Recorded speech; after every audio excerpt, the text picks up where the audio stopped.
J'espère que vous êtes prêts, car aujourd'hui on va parler grosse baston dans un des fights les plus épiques de l'histoire de l'humanité. On va voir comment deux types, avec quelques centaines d'hommes seulement, ont battu des empires avec des soldats des centaines de fois plus nombreux qu'eux, littéralement. Ces deux types sont Hernán Cortés et Francisco Pizarro. Cortés est parti à la conquête de ce qu'on appelle aujourd'hui le Mexique avec 500 hommes à peu près, et Pizarro à la conquête de la Cordillère des Andes avec environ 160 hommes. Bon, et vous vous diriez peut-être que c'est plutôt balèze d'avoir des centaines d'hommes bien armés à sa disposition. Sauf que, en face, il y a l'empire aztèque et il y a l'empire inca, qui avait des dizaines de milliers de soldats à disposition. On parle de à peu près 200 000 pour les aztèques et 60 000 au moins pour les Incas. Donc dans les deux cas, les Espagnols auraient normalement dû repartir la queue entre les jambes. Ou en fait, ils auraient pas dû repartir du tout, ils auraient dû se faire massacrer jusqu'au dernier. Et bien dans cette rencontre entre deux continents et deux mondes même qui s'affrontent, c'est tout l'inverse qui va se produire. En effet, quelques mois seulement après le débarquement,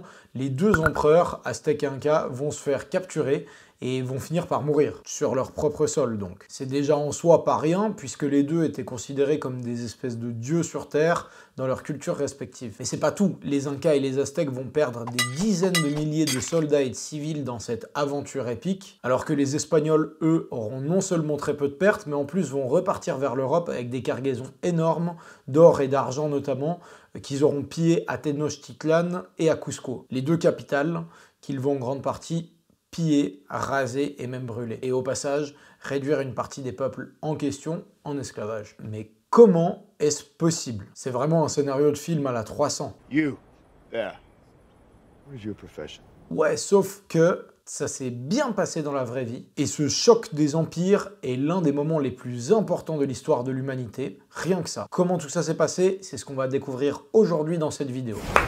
À l'attaque. Première chose à savoir sur Hernán Cortés et Francisco Pizarro, ils sont cousins. Pas cousins germains, mais cousins éloignés, et ils viennent de deux villes voisines de la région d'Extremadura à l'ouest de l'Espagne vers le Portugal. Et en fait, cette région est un véritable nid à conquistadores espagnols. Par exemple, pour la petite histoire, Cortés est né dans une ville qui s'appelle Medellín. Et un autre conquistador qui vient de la même ville que Cortés donnera plus tard le nom de Medellín à la fameuse ville de Colombie. Et d'ailleurs, c'est pas tout, puisqu'il y a aussi une ville qui s'appelle Medellín au Mexique, deux en Argentine et une aux Philippines. Bref, penchons-nous un instant sur quelques aspects de la carrière de Hernán Cortés, qui est certes un militaire, mais qu'on peut aussi appeler un proto-capitaliste. Militaire, parce qu'il fait chuter un empire avec des soldats et en faisant des opérations militaires. Proto-capitaliste parce qu'il combine plusieurs aspects de ce qu'on va plus tard appeler des dynamiques capitalistes, qui naît vraiment et qui s'étend et qui se fortifie durant cette époque coloniale avant de essaimer, disons, dans la révolution industrielle du 18e, 19e siècle. En effet, Hernán Cortés avait débuté sa carrière en achevant l'invasion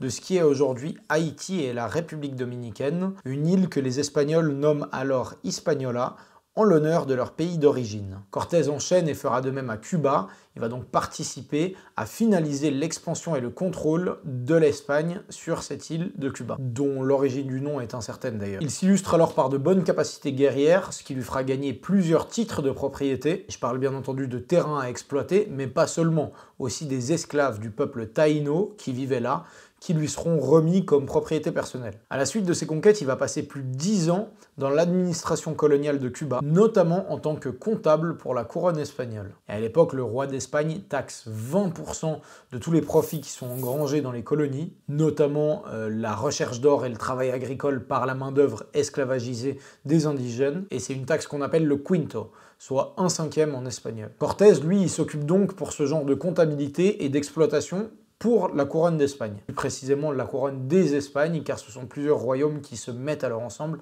à ce moment-là. Et c'est pas tout. Cortés a aussi géré plusieurs encomiendas qui fonctionnent selon un deal un peu similaire au servage, mais avec quelques nuances, notamment le fait que l'espagnol doit transmettre la bonne parole aux colonisés, c'est-à-dire l'évangile chrétien, et le colonisé, en retour, doit travailler pour l'espagnol. Tout ça fait que, en arrivant au Mexique, ou dans ce qu'on appelle aujourd'hui Mexique, autour de 1519, Cortés a déjà des expériences de gestion de la finance publique, de la finance privée, du management de main-d'œuvre, on pourrait dire. Et en plus, il est relativement bon orateur, ce qui l'aide à lever des fonds et à convaincre des gens d'embarquer avec lui dans cette expédition. On pourrait dire en gros qu'il a le parfait CV du petit manager proto-capitaliste colonial. Il part alors de Cuba pour arriver dans une région que les Espagnols appellent Veracruz, ce qui veut dire la vraie croix, donc une référence bien sûr à la chrétienté. À ce moment-là, il a 11 bateaux et environ 500 hommes, mais comme on va le voir, il va recruter énormément d'indigènes sur place pour l'aider à combattre les Aztèques, dont il finira par brûler Tenochtitlan, la capitale, en 1521, et refonder sur les ruines de Tenochtitlan une capitale coloniale qui est aujourd'hui Mexico City, une des plus gigantesques villes dans le monde. Voilà pour le CV de Cortés, passons maintenant à Pizarro. Et vous allez voir que son histoire contient pas mal de similarités avec son cousin, mais quelques différences aussi. Avant de débarquer au cœur de l'Empire Inca, Pizarro s'était formé sur les côtes de ce qu'on appelle aujourd'hui Panama et la Colombie, Colombie en l'honneur de Christophe Colomb bien entendu. La grosse différence avec son cousin Hernán Cortés, c'est que Pizarro était beaucoup plus guerrier, beaucoup plus martial et même on pourrait dire violent et rustre. Même au sein de leur famille restée en Espagne, Pizarro passait pour le gars plutôt brutal et plutôt sombre, même comparé à Cortés et même pour les standards de l'époque. Pizarro a participé dans ces zones à toute une série d'explorations et de recherches, notamment de El Dorado, la légende mythique qu'on verra dans le prochain épisode quand on va traiter des mines d'Amérique latine et de la recherche de l'or des Espagnols. En 1532, environ une douzaine d'années après que son cousin ait rasé Tenochtitlan, Pizarro va débarquer au cœur de l'Empire Inca avec environ 160 hommes, alors que l'empereur Inca dispose d'environ 60 000 soldats. D'ailleurs, Atahualpa, l'empereur Inca, est bien au courant des incursions par le nord des navigateurs et des colonisateurs espagnols, et va donc mobiliser son armée. C'est ainsi que lors de la fameuse bataille de Cajamarca, Pizarro et ses hommes vont faire face à une armée de plusieurs dizaines de milliers d'Incas. Mais là aussi, ils vont gagner malgré une écrasante infériorité numérique. Bon, et donc on arrive au cœur de notre sujet. Comment est-ce possible que les Espagnols aient pu battre ces empires avec une telle infériorité du nombre? Et donc avec des ennemis en 1 contre 50 ou 1 contre 100. Et on va couvrir 7 facteurs qui expliquent les victoires des Espagnols. 1. Alliance et stratégie de la division. C'est-à-dire, en gros, diviser pour mieux régner. Ou encore plus concrètement, s'allier avec les mécontents de l'Empire. En effet, il faut rappeler que comme tous les États et donc tous les empires, ils sont fondés sur une certaine violence et une certaine homogénéisation injuste de peuples soumis par une couronne centrale. Et il faut dire que ni l'empereur aztèque ni l'empereur inca étaient des anges. Les sacrifices humains à prétention rituelle et religieuse étaient massifs, ainsi que le culte de la personnalité, et bien entendu les taxes, sous forme de nourriture le plus souvent, qui étaient perçues comme des vols de la part des peuples qui avaient été soumis à l'empereur aztèque ou à l'empereur inca par la force. On a donc de nombreuses personnes dans les empires qui vivent comme dominés, soumis, oppressés, écrasés par ces gouvernements centraux. Il n'a donc pas été difficile, ni pour Cortés ni pour Pizarro, de trouver des alliés parmi les natifs américains, donc des natifs américains qui étaient absolument pour les chutes de ces empires-là. Bon, pour la majorité, ça a été un mauvais calcul, puisque en fait, ils ont remplacé un empire probablement tyrannique par la colonisation espagnole et un génocide, ce qui était peut-être pas le meilleur calcul stratégique. Il faut bien préciser que Cortés et Pizarro n'ont rien inventé du tout. Ces stratégies d'alliance locale pour essayer d'aller assimiler des grandes entités, c'est par exemple ce qu'Alexandre le Grand avait fait avec l'Empire perse, depuis Alexandre le Grand en passant par les conquêtes arabes ou encore les conflits chinois. C'est classique en stratégie militaire. Et d'ailleurs, les Britanniques répliqueront le même type d'exercice, par exemple, avec les royaumes indiens, qui étaient alors bien plus massif démographiquement et économiquement que l'Angleterre à cette époque. 2. La ruse et les opérations de guerre irrégulières. Il faut savoir que chez les Aztèques, les Incas et d'autres peuples de la région, la guerre est hautement ritualisée. Elle est annoncée et les combats se font après de nombreuses cérémonies et selon une codification précise. Les Espagnols, eux, bien entendu, jouent pas selon ces règles. Ils ont notamment une culture de la guerre adoptée de siècles de violence extrêmement intense en Europe, notamment dans la péninsule ibérique, entre Européens et aussi entre chrétiens et musulmans. Et cela a favorisé de nombreuses techniques martiales qui vont de l'assassinat à des techniques qu'on appellerait aujourd'hui de la guérilla. Guerre irrégulière qui s'oppose donc à la guerre régulière armée contre armée avec une certaine ritualisation, comme le pratiquent les Incas et les Aztèques. Par exemple, lors de cette fameuse bataille de Cajamarca où Pizarro va capturer l'empereur, il s'agissait d'un piège. L'empereur avait été invité pour des discussions et il pensait pas du tout qu'il se ferait kidnapper, les armes au poing. D'ailleurs, les Européens savent très bien à ce moment-là qu'ils font une opération extrêmement risquée. Il y a une espèce de ruse tactique qui passe ou qui casse, et dans le cas où il casse, qui va provoquer la mort de chacun des soldats jusqu'au dernier. Il y a des carnets de voyage de certains compagnons de Pizarro qui racontent même comment la plupart des Espagnols apparemment s'étaient urinés dessus cette nuit-là en voyant les milliers d'Incas en face d'eux. Il faut aussi noter autre chose, c'est que pour faire des opérations tactiques bien renseignées et bien huilées comme ça, il faut des services de renseignement et une administration militaire que les Espagnols ont et qui est extrêmement sophistiquée, alors que par exemple les Incas et les Aztèques ont certaines formes d'écriture, mais qui est très limitée et qui est notamment limitée à la comptabilité et à des rituels, et qui n'est pas du tout utilisée à des fins militaires ou à des fins de renseignement stratégique. Là encore, donc, c'est un autre facteur qui explique les victoires espagnoles malgré l'infériorité numérique, ces sortes d'opérations blitzkrieg pré-industrielles sur fond de kidnapping et d'assassinat. Troisième facteur clé, l'acier. Et ça, c'est un fait absolument central.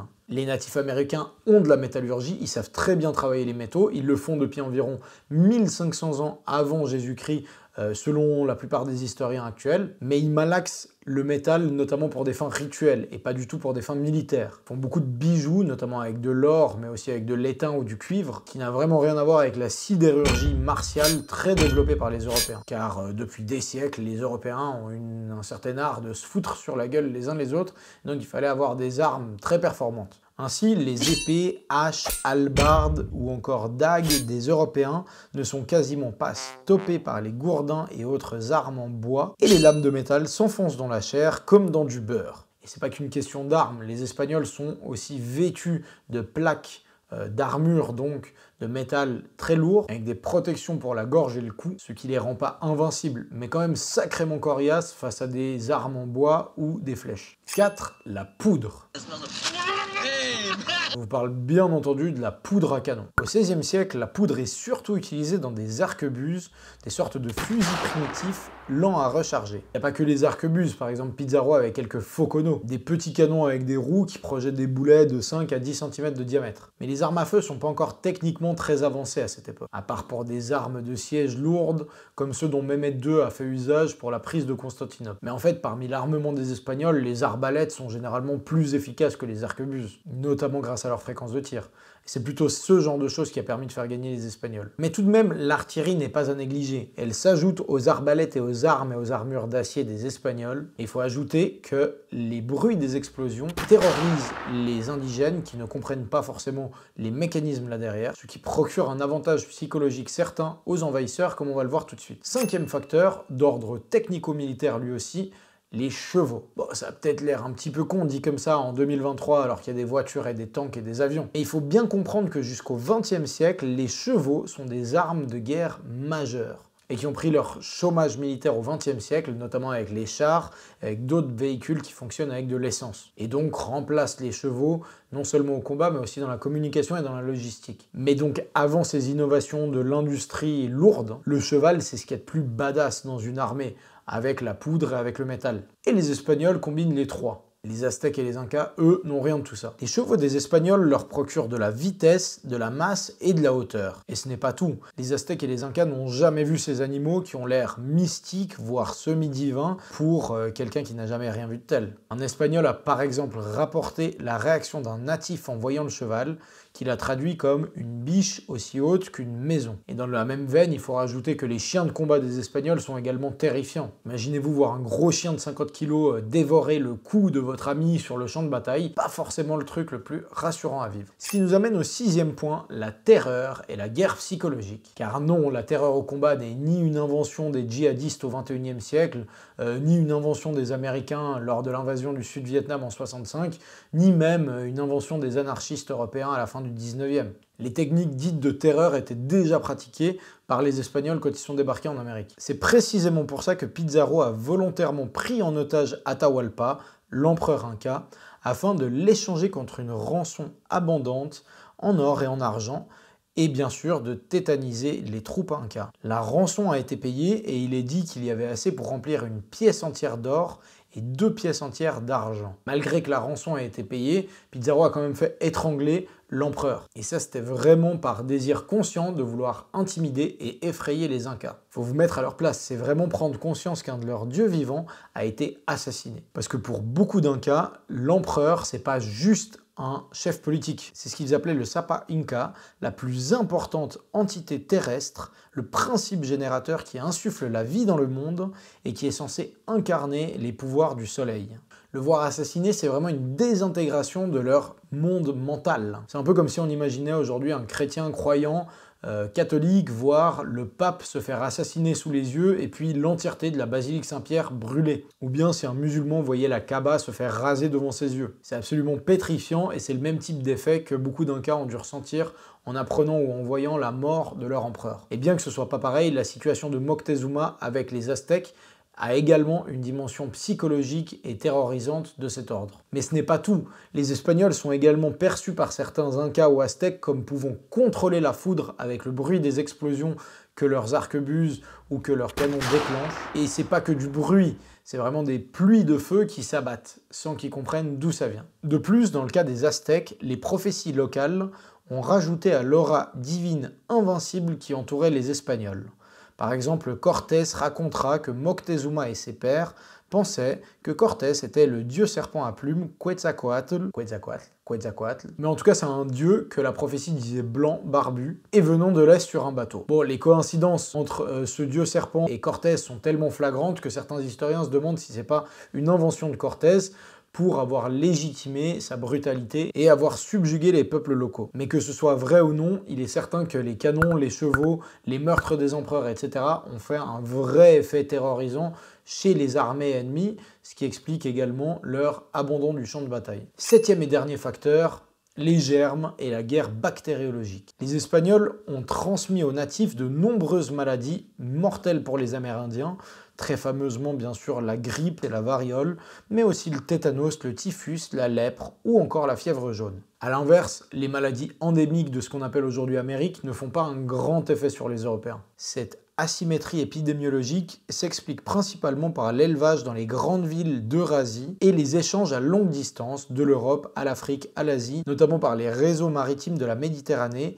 et les réseaux terrestres de la route de la soie des empires musulmans. Les corps européens sont donc plus adaptés et de longue date à recevoir des agents pathogènes très virulents. Il y avait vraiment eu un urbanisme en fait et un élevage d'animaux et des commerces à longue distance que l'on pense comme étant plus longue échelle en Eurasie et en Afrique et donc qui explique pourquoi ces corps-là étaient plus résistants à certains pathogènes que les corps d'Amérique. Sur un sujet qui est complètement connecté, si vous voulez un récit très méticuleux et sourcé des premiers États et des premières formations urbaines, je vous recommande chaudement le livre Homo Domesticus de James Scott. Je crois que je peux affirmer que c'est un des livres qui a le plus changé la façon dont je vois le monde. Bref, il faut ajouter que les maladies sont également interprétées comme des pouvoirs quasi divins, punitifs des Espagnols et ajoutant à la terreur causée par les Européens. Imaginez-vous des symptômes qui rongent la chair et font que le corps se décompose par exemple, ou d'autres encore qui attaquent les poumons et provoquent l'étouffement comme lors d'une noyade. Ça peut effectivement passer pour un terrible châtiment divin. Récapitulons donc. Alliance, ruse, acier, poudre, chevaux, terreur et germes.